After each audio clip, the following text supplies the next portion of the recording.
Professora, queria começar perguntando à senhora qual é o principal desafio da educação no seu país, em Portugal?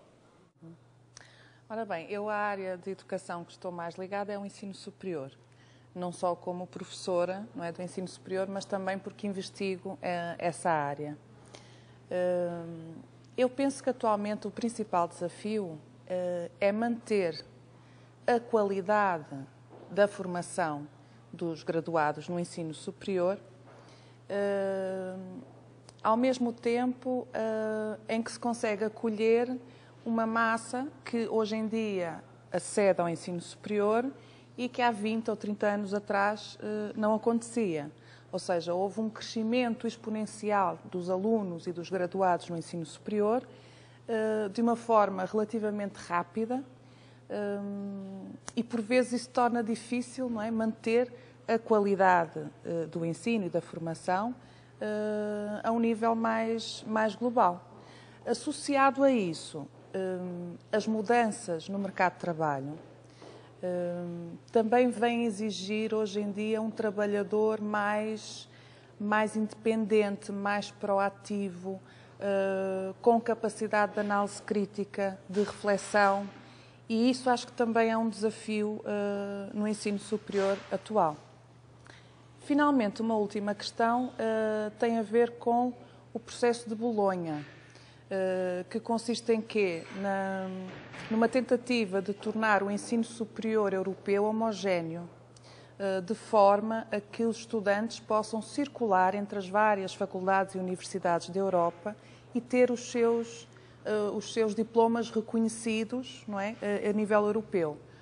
Ora bem, isso obrigou a que cada país se moldasse a uma determinada estrutura, e em Portugal também aconteceu isso, obviamente, o que à partida é algo positivo, mas também vem colocar novos desafios, que é como neste formato mais homogéneo também manter alguma especificidade ou também manter a qualidade que anteriormente era assegurada de outra forma.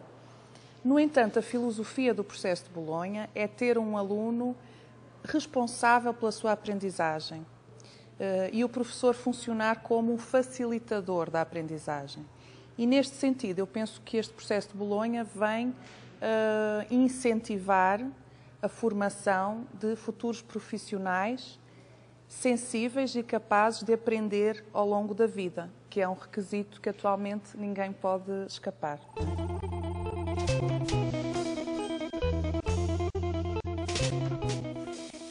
Eu penso que aqui nós temos que fazer uma distinção que tem a ver com o ensino público e depois o ensino privado, não é? E o ensino superior público tem uma maior procura, em regra geral, e, de facto, não há lugar para todos no ensino público. Daí que a rede do ensino privado desenvolveu-se bastante nos últimos anos, e eu penso que, quando estamos falando de ensino privado, já há vagas para todos, desde que possam, obviamente, pagar os seus estudos. No Brasil, até muito por conta do crescimento econômico, houve quase que uma explosão no número de estudantes e, consequentemente, talvez uma explosão ainda maior no número de universidades. Só que nesse crescimento houve, como consequência, um crescimento de universidades que não garantem minimamente a qualidade do ensino. Portugal vive algo parecido com isso, de instituições que foram incentivadas a serem criadas, mas que não conseguem manter o nível mínimo?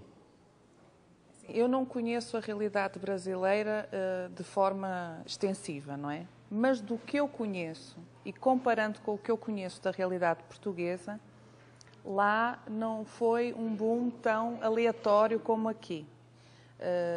Portanto, lá o Ministério da Educação ou da Ciência e do Ensino Superior controla muito os cursos que vão abrindo, as instituições que vão abrindo.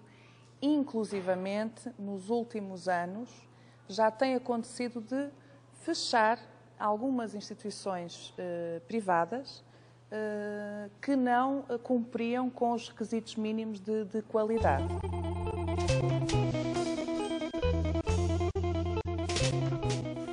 A verdade é que, mesmo atualmente, nós estamos estudando o impacto de Bolonha sobre a nossa rede, não é, de ensino superior e a forma como os alunos vão saindo. Portanto, é algo muito recente ainda, não é? No imediato, o que nós sentimos, e no meu caso, enquanto professora, não é, do ensino superior e responsável, por vezes, por alguns cursos, não é, e algumas graduações, o processo de Bolonha foi bom porque veio-nos dar uma oportunidade para repensarmos a forma como estávamos fazendo a formação dos nossos alunos. E, nesse sentido, eu acho que foi positivo, não é? Fomos obrigados a parar, a repensar e a fazer escolhas. Até porque a maior parte das graduações que eram de 5 anos, a maior parte delas, tiveram que passar só para 3 anos. Então tivemos que emagrecer os cursos e nesse processo de emagrecimento, não é, tivemos que fazer opções, não é? O que é que fica, o que é que vai. Portanto, é assim, eu penso que foi positivo por esse aspecto. Há um outro aspecto que eu acho também é muito positivo, que é favorecer a mobilidade entre os países, não é? E um aluno hoje em dia pode começar o primeiro ano em Portugal e depois fazer o segundo noutro país e tem reconhecido através de um sistema de créditos, não é, reconhecido o trabalho que fez no exterior. Portanto, promove esta circulação dos estudantes pela Europa, que só por si é uma experiência muito enriquecedora, não é? Para além daquilo que eles vão buscar em termos de conteúdos diferenciados, é também a própria experiência de viver numa cultura diferente. E, na verdade, é assim, o mercado de trabalho hoje em dia é um mercado de trabalho europeu até mundial, não é? No Brasil hoje se fala muito da internacionalização do estudo, talvez porque o Brasil, enfim, esteja no momento de enviar estudantes para o exterior, ou na verdade ampliar o número de bolsas para estudantes brasileiros no exterior. E a gente percebe o interesse dos países, Estados Unidos e Europa especialmente, em buscar esses estudantes aqui. Tivemos há pouco tempo um representante da New York University. Inglaterra foi notícia de que pretende levar 10 mil brasileiros. O presidente americano Obama desafiou a presidente brasileira a oferecer 100 mil bolsas. Portugal está interessada também, o país está interessado, o ensino de Portugal, interessado em atrair estudantes de fora ou mais interessado em enviar seus estudantes para outros países? Penso que são as duas coisas. É assim, neste momento valorizamos muito enviar os nossos estudantes para fora, mas também recebemos muitos estudantes, não só de outros locais da Europa, como dos países de língua portuguesa. Obviamente que o Brasil é o mais representado. Nós temos muitos estudantes brasileiros, principalmente ao nível da pós-graduação, do mestrado, doutoramento ou pós-doc, não é? Portanto, recebemos muitos brasileiros em Portugal, não é? Recebemos muitos brasileiros, mas também recebemos, por exemplo, de Cabo Verde, de Angola, não é? De outros países que falam a língua portuguesa também são acolhidos e há acordos, por exemplo, ao nível da graduação, com esses países africanos de língua portuguesa, e há muitos deles que vão fazer o seu ensino superior em Portugal, isso já há alguns anos, e isso tem-se vindo a desenvolver e penso que se vai desenvolver cada vez mais. Eu estava pensando um pouco nos rankings, e são tantos hoje que divulgados, mas me parece, a impressão que eu tenho é que as universidades de países de língua inglesa ganham um destaque ou uma preferência nesses rankings. A senhora sente que talvez universidades de países que não falam inglês, não têm o inglês como primeiro idioma, poderiam estar melhor classificados nesses rankings? E eles ajudam de alguma maneira? É positivo esse tipo de classificação das universidades? É assim, qualquer classificação é sempre difícil, não é? É difícil, por exemplo, a este nível. Universidade do Porto, não é? Que é um dos locais onde eu trabalho, não é? O ranking é da universidade, só que dentro da universidade nós temos várias faculdades, várias áreas, vários cursos, não é? Pronto, portanto, há áreas que se destacam mais, não é? Depois há rankings também por área, esses aí já acho mais interessantes, não é? Agora é assim, o que é que entra no cálculo desses índices, não é? Para fazer o ranking. Muitas vezes entra publicações e publicações na língua anglo-saxónica, não é? E, obviamente, aí eu penso que todos os países que não falam inglês naturalmente estão em desvantagem, não é? Porque todos nós temos que aprender uma segunda língua e, por vezes, um exemplo muito concreto. A nossa investigação pode ser boa, mas se nós não conseguimos escrever o inglês com as regras todas, não é, que as revistas exigem, por vezes depois também não conseguimos publicar, não é? Portanto, para nós, e quando eu digo nós, não digo só Portugal, não é? Digo todos os países onde a língua oficial não é o inglês, temos essa desvantagem. Portanto, há aqui um domínio, digamos, da língua inglesa que faz também com que esses rankings, em meu entender, sejam muito para os anglo-saxónicos, não é?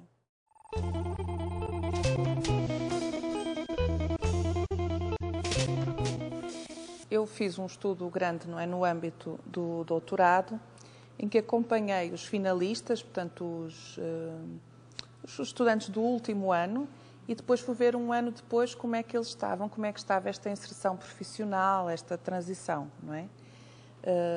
E porquê? Porque é que se fala muito hoje disso?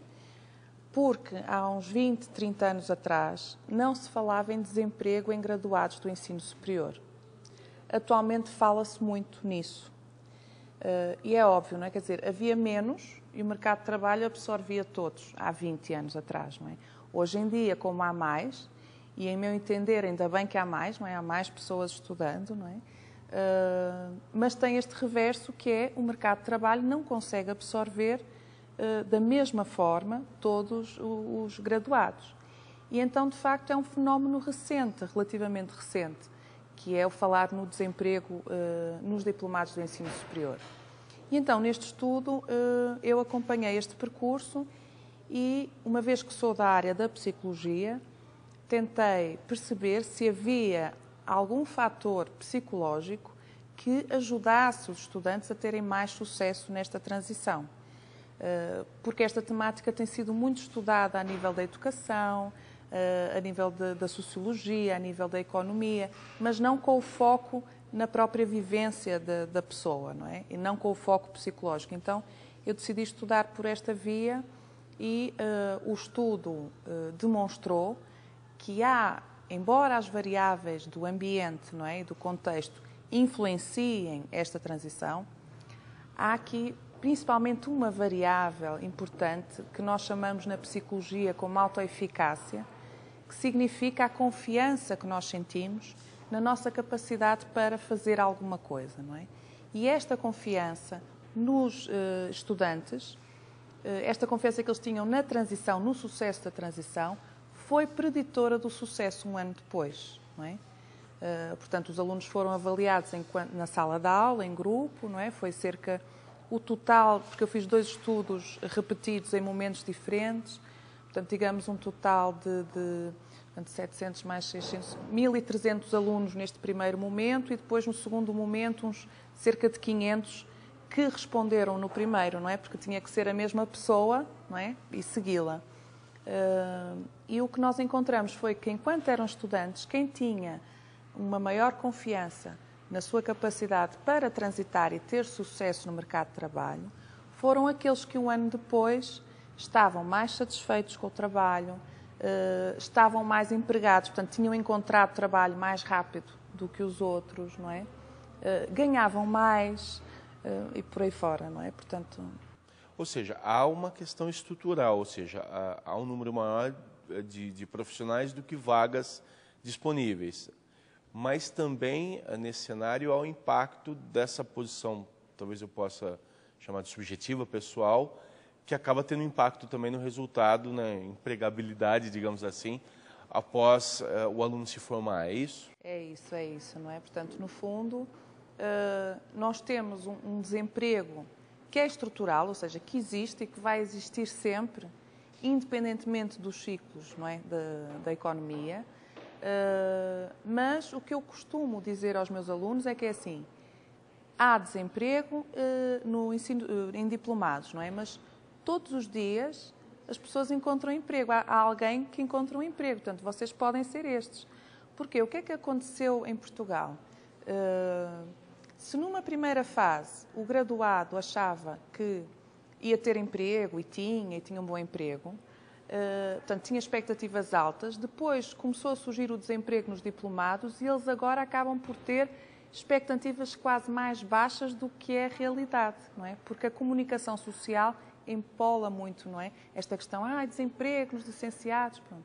No entanto, os dados mostram, mesmo os dados mais objetivos, que quem tem uma graduação de ensino superior fica menos tempo no desemprego do que quem tem só o ensino secundário, que é o equivalente ao vosso ensino médio, não é? Ou até mesmo o ensino fundamental, não é? Há pessoas que ficam só pelo ensino fundamental, esses então têm muito mais dificuldade de depois voltar a inserir-se no mercado de trabalho, não é? Portanto, a minha mensagem para os alunos é sempre esta: compensa estudar. Vocês não fiquem embrenhados neste desânimo que é passado não só pela crise económica, pela conjuntura, como por toda a televisão, entrevistas, reportagens, etc. Quer dizer, não se deixem contaminar, não é? E este aspecto da autoeficácia, que é um conceito que nasceu nos anos 70 com o Albert Bandura, que é um investigador da Universidade de Stanford. Portanto, este conceito ajuda a perceber que quem tem mais confiança, no fundo, depois tem mais sucesso. Porquê? Ao ter confiança, insiste mais, persiste mais, não é? Não desiste logo quando é rejeitado numa primeira situação, não é? Portanto, temos aqui um espaço, digamos, para até intervenção em termos psicoeducativos, não é? Para ajudar os estudantes a terem maior sucesso nesta transição. Eu imagino que, apesar das diferenças econômicas e estrutura, isso vale não somente para o mercado e para o ensino português, como, por exemplo, também no Brasil, uma vez que passa pela questão subjetiva, não? Com certeza. E é muito interessante ter colocado essa questão porque já há alguns anos eu venho desenvolvendo um trabalho em parceria aqui com a Unicamp, com a Faculdade de Educação, com a professora Roberta Aze e com a professora Sueli Polidoro, que tem 2 centros de pesquisa, o NEAPSE e o PES, e de facto também temos vindo a estudar o que acontece na realidade brasileira. E esses estudos, claro, ainda estão em desenvolvimento, ainda há muito que investigar, mas também estamos observando, não é, como é que funciona a autoeficácia, não é, nos estudantes aqui no contexto brasileiro e tentando estudar, não é, e replicar aqueles resultados que encontramos em Portugal e estamos a tentar também adaptar aqui a este contexto.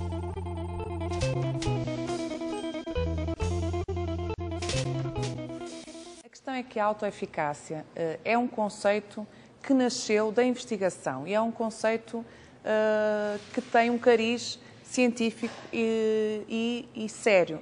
Porquê? Porque a autoeficácia, uma vez que é um conceito, está ligado a outros conceitos, não é? O Bandura explica as fontes da autoeficácia, ou seja, como é que uma pessoa se torna ou não eficaz ou confiante de que vai conseguir alguma coisa. Portanto, e uma das fontes são as próprias experiências que a pessoa tem, certo? Portanto, as experiências que nós vamos tendo influenciam esse aspecto. Mas não só, há outras fontes que explicam como é que isto surge.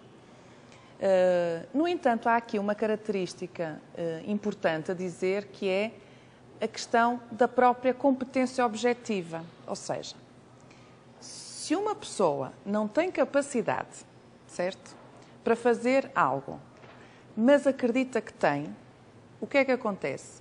A teoria do Bandura diz que ele até vai começar a querer fazer, mas ao fazer vai ter fracasso. Não é? E isso vai fazer com que a sua autoeficácia, a sua confiança, desça, certo? Portanto, é assim, a autoeficácia funciona desde que você tenha um nível mínimo de competência.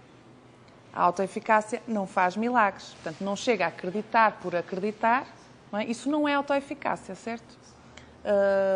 Pronto, e nós aqui, nesta forma de encarar este conceito, fazemos um corte com esse tipo de literatura mais de senso comum e de autoajuda que diz só, acredite que você consegue, não é? Portanto, não tem a ver com isso. Acredite, mas tem que acreditar e ter alguns pré-requisitos antes disso. O que é interessante é que há muitos estudos que mostram o seguinte, e foi isso que chamou também a atenção do Albert Bandura, que desenvolveu esta linha de investigação da teoria social cognitiva, que aliás aproveito para dizer que aqui no Brasil há um site, não é, da teoria social cognitiva, da responsabilidade da professora Roberta Azi e da sua equipa de investigação, onde tem lá muita informação interessante que se pode ir lá consultar. Mas, retomando o que eu estava a dizer, imaginemos dois alunos com a mesma capacidade para a matemática, o mesmo nível de raciocínio matemático. E um tem uma boa confiança de que é capaz de ter sucesso na matemática e o outro é mais inseguro, não sente tanta confiança. Ora bem, estas duas pessoas colocadas a fazer uma prova de matemática, a que tem mais confiança vai ter um melhor desempenho do que a que tem menos, embora a capacidade possa ser igual. Ok? Portanto, é assim, é preciso ter capacidade, mas há aqui uma margem, não é? Que é explicado pela autoeficácia e não pela capacidade objetivamente avaliada. Dá para dizer, é possível imaginar um cenário em que uma pessoa com uma capacidade, duas pessoas capacitadas, porém, uma que tem uma capacidade um pouco maior, um tanto maior, ela num teste ser suplantada por aquela que tem uma capacidade um pouco menor, porém uma confiança maior, esse cenário é possível? É possível dentro de certos limites, certo? Portanto, digamos que há ali, por exemplo, imaginemos, eu tenho uma certa capacidade para falar inglês, por exemplo, não é? Mas o meu desempenho não é sempre igual, não é?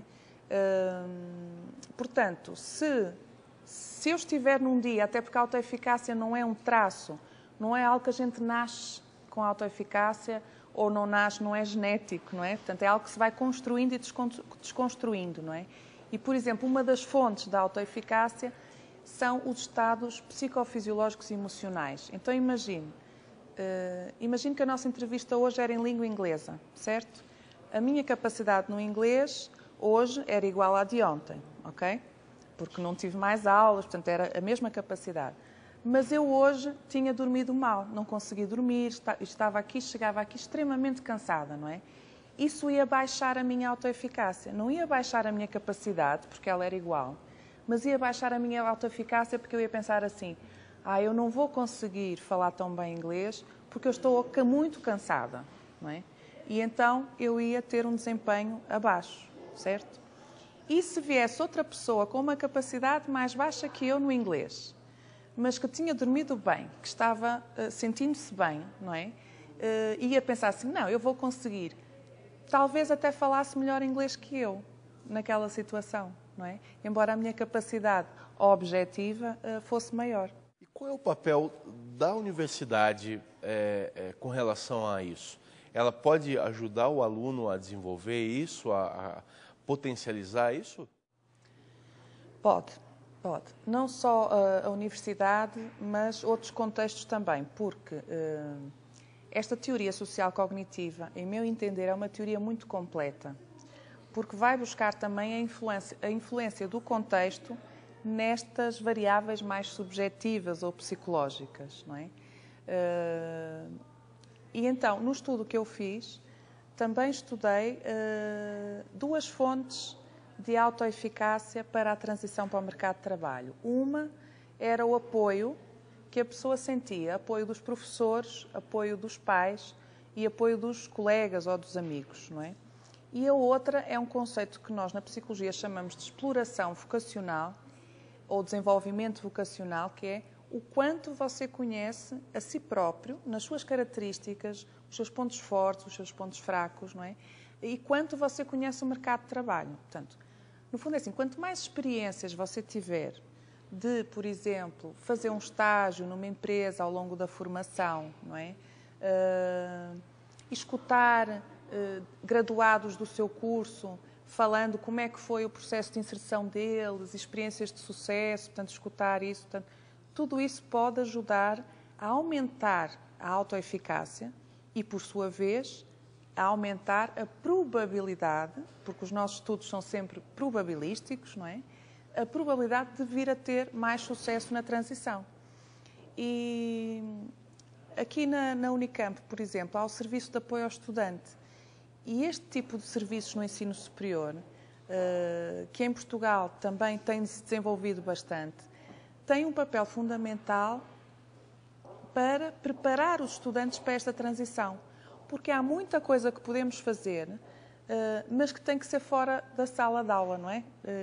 E tem que ser uma intervenção fundamentada do ponto de vista teórico, não é? E do ponto de vista da investigação. Então, são pessoas da área da pedagogia, da psicopedagogia, da psicologia, que poderão intervir e que já fazem atualmente, não só em Portugal, mas eu vejo que aqui, pelo menos nesta realidade mais próxima que eu conheço da Unicamp, também vão fazendo algumas atividades que, de facto, ajudam a promover o sucesso na transição. Isso em Portugal também já tem um número expressivo de experiências ou algo que está se construindo ainda? Sim, nós em Portugal temos uma rede que foi criada em 2004, que se chama Rede de Apoio Psicológico no Ensino Superior, RESAPS. E porquê é que nós criamos essa rede? É uma associação profissional. Porque já havia muitos serviços deste tipo, não é? No país inteiro, mas havia pouco diálogo entre os serviços não estão organizados. Ou seja, uma faculdade pode ter, outra pode não ter. Portanto, não faz parte da estrutura obrigatória, digamos, não é? Mas já há muitos. E nós criamos essa rede e vamos tendo congressos em que nos encontramos, vamos tendo pequenas reuniões em que partilhamos as experiências de um serviço ou de outro serviço.